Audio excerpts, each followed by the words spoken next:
Wingovers are simply turns back and forth.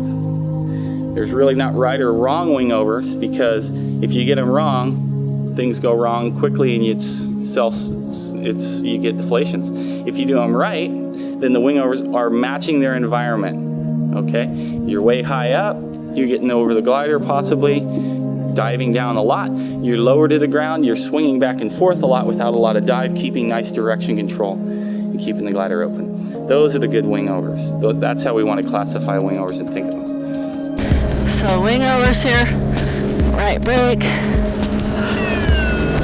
left, weight shifting early, right brake, weight shifting early, left brake, feeling the outside, don't want to deflate.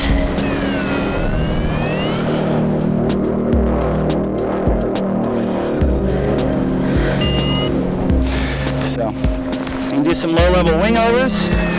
What you want to do is lead with the weight shift, add brake to cause dive, let off and lead the other way. Add brake to cause dive, but don't let the other side deflate. And again.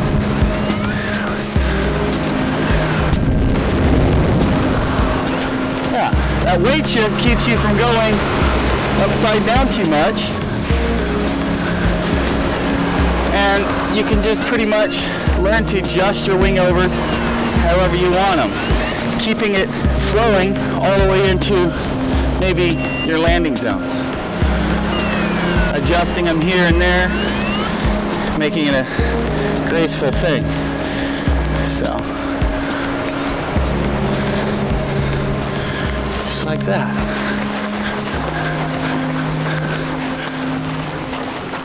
First thing you need to realize is once you weight shift and add your brake, depending how quick your glider turns, it's going to swing you out, and then you're going to start to drop into your pendulum. If you hold the brake on too long in the very first one, you'll drop into the pendulum, and when you go back the other way, you'll be turning on the way up of your swing. During that arc, you have only a certain amount of time to start to turn your glider the other direction before you're swinging upward on the arc. When you start your direction turn in your glider, where in that arc largely determines whether you're going to cause a wingover that is diving down and gaining energy, or a wingover that is swinging up and turning and is not gaining energy or is using the energy up. Just for a normal set of wingovers, of course we ask you to weight shift first and add brake. So if I was going to go left first, I'd weight shift, add left brake, and right as towards the end of when I added the left brake, I'd look up, and then I'd let off and weight shift right quickly. And then I'd add right brake. A little longer this time. Look up, make sure the left doesn't deflate. Let off the right, weight shift left, then add left brake again a little longer. Look up, and so on and so forth. And the timing, you're holding the brake a longer every time as you're making larger wingovers. Okay, that's the secret to keeping symmetric wingovers.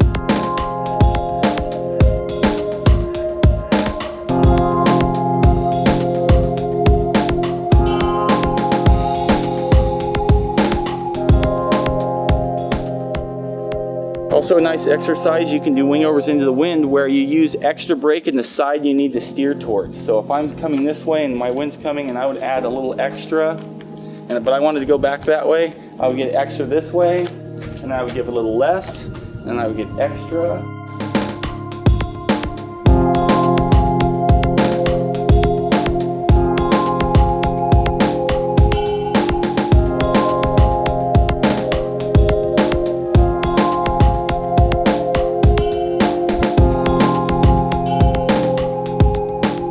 Learn to do smaller intensity wingovers and steer yourself into an appropriate area or into a position that's appropriate for what you're looking to do. That's a great exercise as well. Wingovers will weight shift, add some brake, let off, weight shift the other way. You're adding brake, let off and go the other way with weight shift and brake. Again. And if you're doing them to get in position, they shouldn't be big so that you can't give yourself a deflation. Swinging in towards the hill.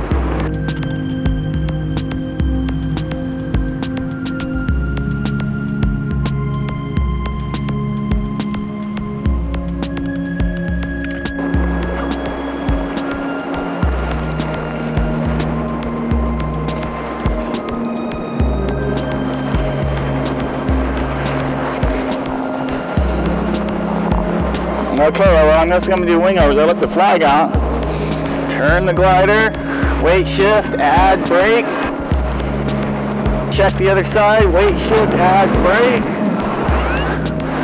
And you can start to get some later rotation and get a little higher on the glider.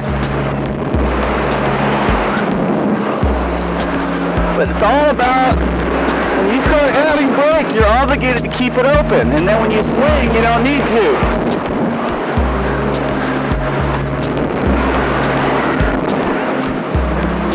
So it's just how hard do you want to wing it once you learn how to keep the glider open. So, and then you can come out on smooth if you want. It's always nice towards your LZ there. So for me, generally that time I look at it and the time when I look down, and I look at it when I know it might deflate, when I'm adding the brake to cause it all to happen, and when that phase is over and I'm starting to swing and initiate my next direction wing over, I look down for a moment generally. So if I just do small ones, I'll weight shift, add some brake, check the other side and weight shift the other way, add brake, check the other side and weight shift the other way. So you're just using it, and you can add brake early, but it whoops you harder, and then it can be harder to keep open. So you can add brake at different times, cause different things. And then back into it, it generally feels quite nice to come out of it. One more thing about wingovers. If you cause a wingover and you hold the turn more than a 180-degree turn, then you're not allowed to turn back the other way unless you're doing very large wingovers or reversals on purpose. Because once you turn more than the 180, you really need to just let the glider come out of the turn or the bit of a spiral and then go back the other direction, because you can surprise yourself. Okay, so that's one of the rules that you need to have with wingovers as you're learning them, is if you turn more than 180 degrees, you're not allowed to turn back immediately without exiting that turn completely or exiting the spiral. So if you're doing a bit of a spiral, then you need to let the spiral come out before you go back the other direction. Wingovers. Weight shifting hard early. Pulling brake. Weight shifting hard early. Pulling brake. The bigger you go, the bigger you have to feel the outside. Just tone them down a little here. Winging over. To the right, weight shift left, add left brake, weight shift right, add right brake also, and reinitiate. Right, weight shift left, add left brake also, and